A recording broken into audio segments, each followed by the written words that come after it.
Acompáñame a ver qué fue lo que hicieron de bueno por el país el PRI y el PAN mientras estaban gobernando. Que me digan cuáles reformas hicieron los gobiernos del PRIAN en beneficio del pueblo. A ver si me encuentran una. En mayo del 89, al inicio del gobierno de Carlos Salinas, el PRI y el PAN avalaron el Plan Nacional de Desarrollo 1989-1994, que permitió la venta de importantes empresas públicas al sector privado. El 27 de junio de 1990, el PRI y el PAN reformaron el artículo 28 constitucional para entregar bancos que eran propiedad de la nación, eliminando el párrafo que reservaba al Estado la prestación del servicio público de banca y crédito. El 6 de enero de 1992, el PRI y el PAN modificaron el artículo 27 constitucional para poner a la venta las tierras ejidales.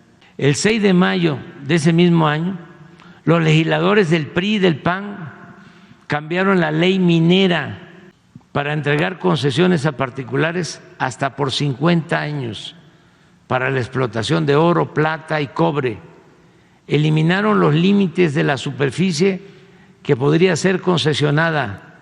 Derogaron el impuesto a la extracción de minerales, es decir, décadas estuvieron las mineras sin pagar impuestos por la extracción de minerales. Esto no sucedió en ningún país del mundo, el no pagar los impuestos por la extracción de minerales. Derogaron el impuesto de extracción de minerales y dieron lugar a la privatización de unidades y plantas mineras del sector paraestatal, como fue el caso de la histórica mina de Cananea. Era una mina del sector público y con Salinas, con el apoyo del PRI y del PAN, se entregó a Grupo México.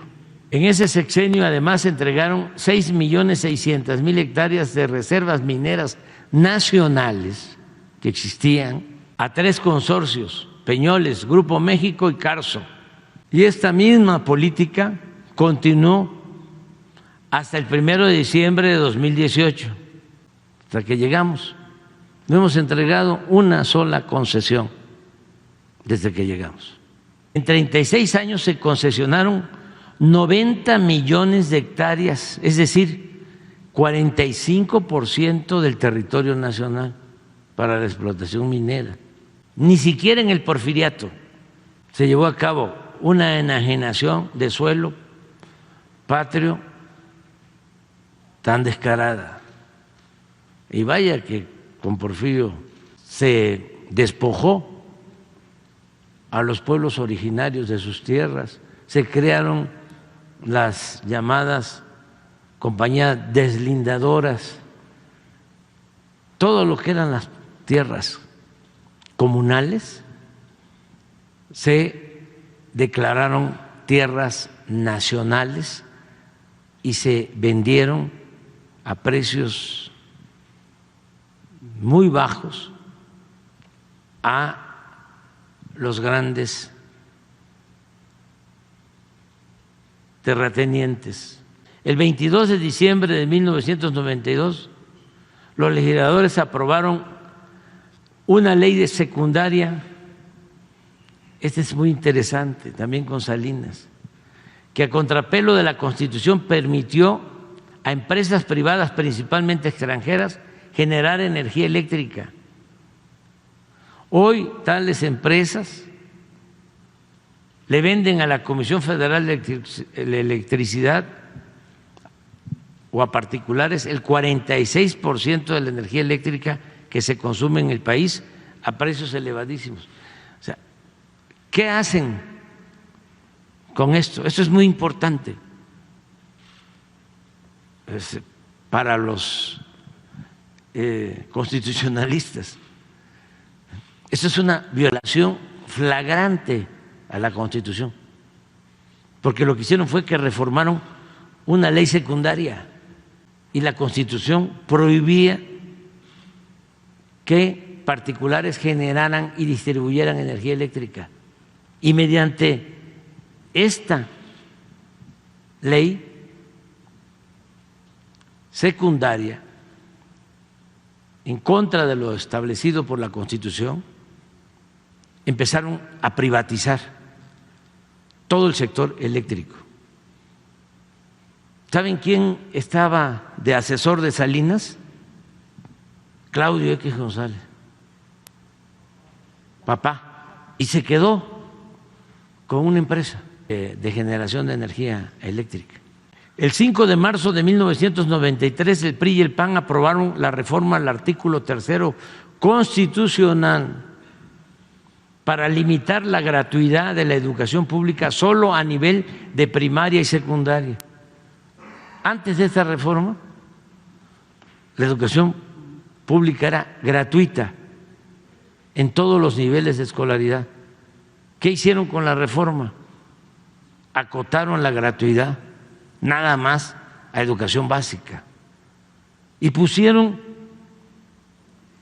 al mercado como si fuese una mercancía la educación media superior y la educación universitaria. ¿Quién era secretario de Educación? Ernesto Zedillo.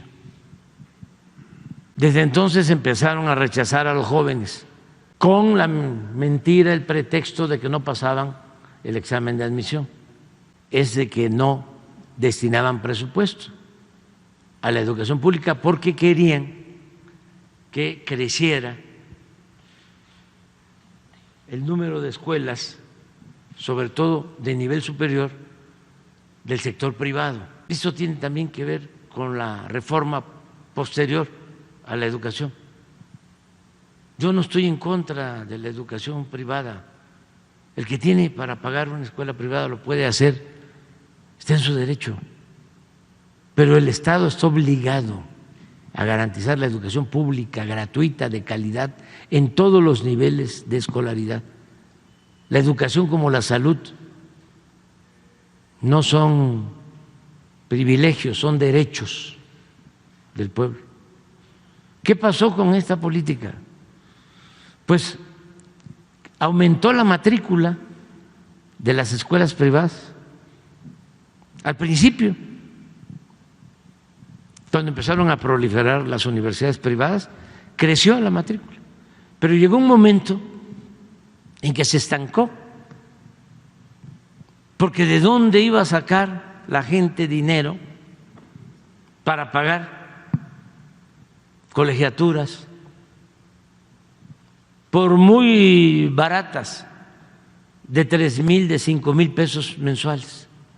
Un hijo de campesino, un hijo de obrero, ¿de dónde?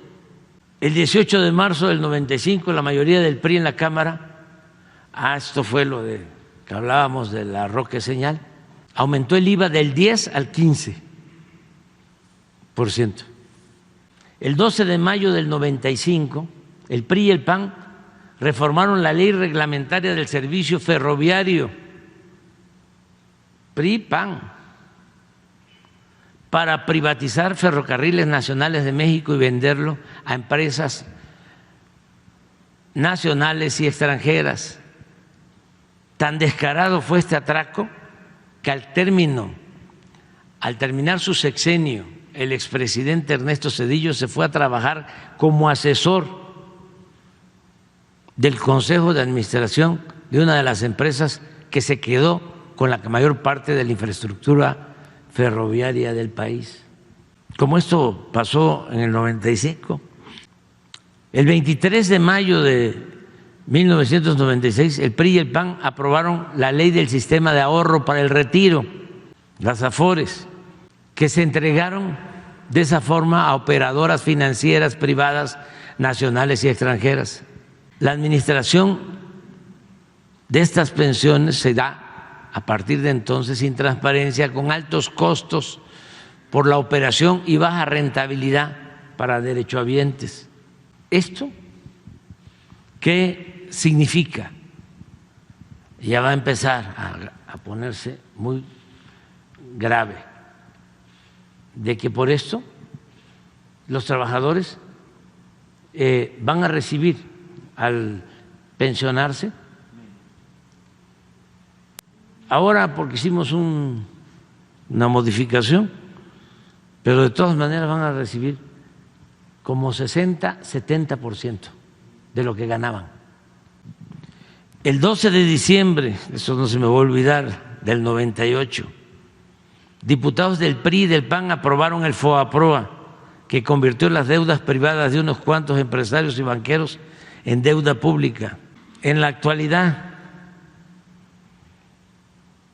al 31 de diciembre del 18, esta deuda rebasó el 1.200.000.000.000 de pesos y de 1995 a la fecha se han destinado solo para pagar intereses más de 800.000.000.000 de pesos del presupuesto nacional, cuando esos recursos públicos debieron utilizarse para impulsar actividades productivas, crear empleos y promover el bienestar del pueblo. Síguele. Todo esto es en contubernio. PRI-PAN. El 8 de diciembre de 2005, ya durante el foxismo, el PRI y el PAN reformaron la ley del impuesto sobre la renta para conceder a las grandes corporaciones económicas y financieras el privilegio de diferir el pago de impuestos hasta por el 100% de sus contribuciones.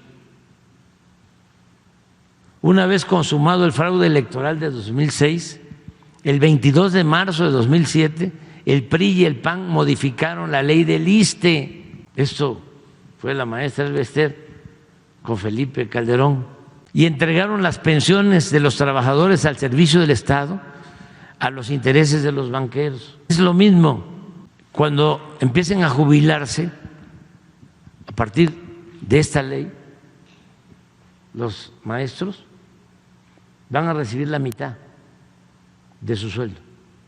El 13 de septiembre de 2007, los mismos legisladores del PRI y del PAN aprobaron un paquete fiscal que incluyó la creación de un impuesto empresarial de tasa única y el impuesto del 2% en efectivo, que más tarde aumentaron al 3%. El 24 de octubre de 2008 aprobaron la Ley de Petróleos Mexicanos para dar lugar al otorgamiento de contratos incentivados a empresas privadas. El 2 de diciembre de 2012,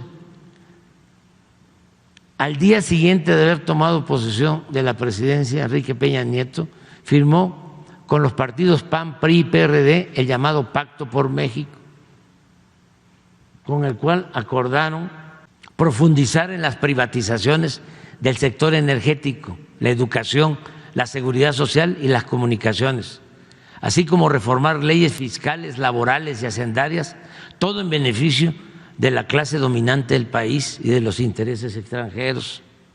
Poco antes, el 30 de noviembre de 2012, diputados y senadores del PRI y del PAN aprobaron la reforma laboral que eliminó derechos históricos a los trabajadores al permitir la subcontratación. Eso ya lo resolvimos, el outsourcing famoso, el pago por horas y sin prestaciones sociales.